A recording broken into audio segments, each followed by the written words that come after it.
It is redraft season! But avoid these landmines. Don't get too excited. Yeah, oh man, I can't wait to click this guy's name, click the draft button. I'm excited to bring this guy home. Hold the phone. These guys are overvalued. We have 1, 2, 3. I think we got 6 or 7 names today to talk about. Guys, where if you're taking them, you're getting scammed. You're scamming yourself out of a higher upside player at value, and you're taking somebody that is literally a World War I landmine. I'm assuming they had landmines. I didn't study Modern Warfare. Okay, that was stupid. I didn't study Historic Warfare. Smash the subscribe button. Name number 1, CMC. We've said it over and over. Let's get into it. Taking a look at Christian McCaffrey. I've said it over and over again this offseason. If you've been watching the videos, CMC, the last 5 seasons, has imploded 3 times. 3 times you have taken Christian McCaffrey, you have lost your league. It is not recoverable. The price you pay, you're not going to be able to recover. Me personally, I had CMC last season. I had Isaac Orendo. I had Jordan Mason. Sure, Jordan Mason was a nice RB2 play, averaging 14 points per week. I still got crushed. I still made it in the loser bowl for my league. I finished 11th. Embarrassing. So CMC, you're either going to win your league or you'll lose your league. 2 of those 5 seasons where he was healthy, RB2 finish, RB1 finish, and if we go further back in this sample size to earlier in his career, he does have a stealing of 30 points per game, something that even Jamar Chase has not really smelled in his career so far. So CMC, we know he can be a true groundbreaker for fantasy football. Now, looking at what he was doing in 2024 prior to the injury, week 1, that was kind of when he got injured, right? So we don't really have any sample size there. We're going to look at week 10, 11, 12, 13 when he was playing through the injury. We had a 17-point game, a 15-point game. Now, keep in mind, I don't see any touchdowns put up right there. So it's not bad, like 79 rushing yards, 53 rushing yards. He had good receiving usage. We already know that.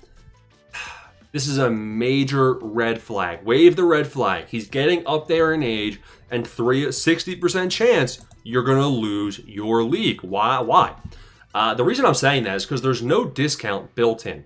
As we get closer and closer to the redrafts, as we get closer and closer to you picking your teams, he keeps rising. Everybody's excited now to take CMC. Oh my God, I see CMC in practice. Guys, CMC, last season we were getting told CMC is healthy. He was the number 1 player off boards. I'm not fault. He's number 7. His ADP on ESPN is 7th. 7th off the board is ridiculous. Now, if he was a end of round 2, early round 3, I mean, you're still probably going to lose your league if you take him and he gets injured. But then there's a bit more luxury where you could rebound. You could maybe afford a handcuff back to the 49ers. But right now, where CMC is number 7 on a board, I'm personally advocating against taking that 60% chance. Because even if CMC is healthy, again, 40% chance, I'd rather take Devon Achane, Ashton Genty, where more guaranteed, safer floor, and chase the upside elsewhere. CMC might get a lot of teams to championships, but he won't be the only person that does that. Jamar Chase could do the same. Puka Nacua, again, injury concerns himself, can do the same. I'm just trying to demonstrate that CMC is not the only person capable of taking people to the fantasy promised land. Now, 30-point ceiling obviously is different level, but I don't like CMC at his current value. Name number 2 is T. Higgins. We've been saying it, and this guy stinks. This guy stinks from a real-life perspective. He's insane. Good college career, really solid in the games that he plays. He stinks at staying healthy. The last 2 seasons, you can call him Mr. Tim Tebow 12. Why? Because he plays 12 games per season. Actually, I don't know why I'm saying Tim Tebow. His name's T. T, the 12, terrific, terribly treated injury person. I don't know, man. Alliteration, right? So T. Higgins doesn't stay healthy. Now, last season was the best points per game season of his career. Gets the big extension. 19 points per game. Why? Oh, he had double the touchdown rate that he did the first 4 years of his career. A bit of an outlier. 4 seasons of 0.4 touchdowns per game, 1 season of double, and that was a 12-game smaller sample size. So if we get touchdown regression, bam, T. Higgins comes back down to earth. Looking at his underlying metrics, like he did have more receiving yards per game, definitely did have more involvement, had a lot more targets per game. If we see any regression in those categories, though, it's scary. Now, Joe Burrow's insane. If T. Higgins is healthy, I do see T. Higgins and Jamar Chase both being able to eat and feast in their own respectiveness. I don't see the health, though. It's a big concern, and that's just why I'm fading him at his current price at 24. ADP of 24, you're taking a guy that at best is wide receiver 2 if he's healthy. T. Higgins is great. He's not going to outscore and outplay Jamar Chase. Now, there's going to be weeks where he does, but I'm talking about on the overall season. T. Higgins is number 2 in his offense, and JSN's going 10 picks behind T. Higgins as the wide receiver 1 with an increased target share due to vacated targets of Metcalf and Lockett. Name number 3, and listen, we got a lot of names to cover. Hopefully these first 2 are able to help you out to avoid these landmines. We're going to Aaron Jones. This is similar.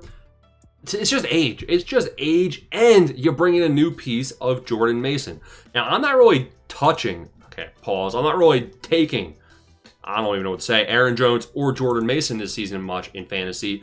And if you look at Aaron Jones, you might be saying, well, I personally, this is my thinking, right? I was thinking Aaron Jones is washed. I look at the stats. 1,100 rushing yards in 24 with 400 receiving yards. Pretty dang insane. 63% of the snaps. This guy was solid. RB20 finish, but he put up a 1,500 total scrimmage yard season. That's really solid numbers, to be fair. Now, there's injury concerns. 11 games played in 2023. This guy's old. He has an injury history. You bring in Jordan Mason, and the reports are Jordan Mason's going to be stealing a lot of the short yard to gain work and the goal line work. So if the touchdown numbers come down, the red zone usage comes down, and Jordan Mason, goes into the snap share, maybe his snap share goes back to 50%. He was RB37 in that season in Green Bay. So Aaron Jones could have some regression, and the price is still too expensive for my liking, ADP of 68. I didn't think I was going to have to mention this guy much this year. Keenan Allen is one of my most drafted wide receivers on Underdog. I drafted him with an ADP of around 200. So I was getting him in the final round of my Underdog drafts. I think I have 15% of Keenan Allen in my best ball drafts. Now, this ain't best ball. We're talking about redraft right now. Yeah, both. His current ADP, guys, is way too high. 107. Round 9, round 10 pick for Keenan Allen. Keenan Allen had 700 receiving yards, 7 touchdowns last season. Points per game, though. Let's take a look at the points per game. So if we take a look at the stats, 6, 0, 0, 5, 6, 21. It's just a lot of inconsistency, a lot of boom bust last season. Now he's heading to Los Angeles. Keandre Lambert-Smith, Trey Harris, the big Q, Quentin Johnston, and then obviously the alpha, Ladd McConkey, Will Dissly, and Tyler Conklin. There's just Amara and Hampton, Najee. There's too many mouths to feed.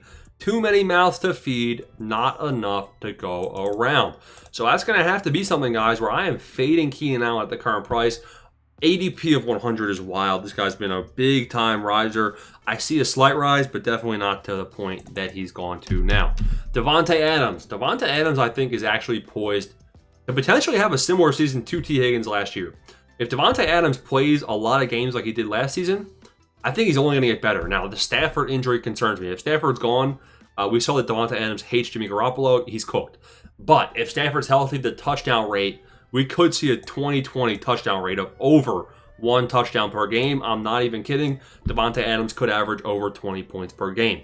Now, does Davante stay healthy? He's very old. He's the draft class after Keenan Allen, if you can believe it.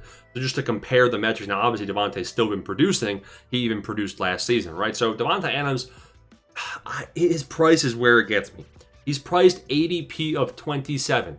Now, if he was a round 4.5, round 5 selection, I'd honestly be putting all the chips in on the table. I'd be all in. I think Davante Adams would smash that current price. He's not. He's going, again, before JSN, before wide receiver ones. He's got Puka to compete with, and you have the Stafford injury, and he's old. So, overvalued. Last name is going to be Kenneth Walker.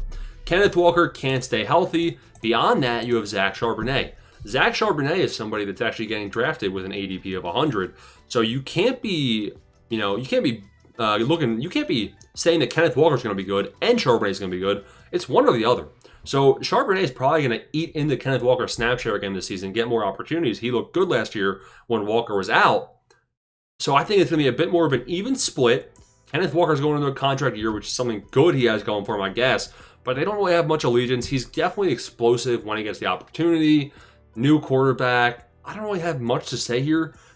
The health concern is where it gets me. And the fact that I think they have somebody waiting in the wings that I think can produce similar to Kenneth Walker himself.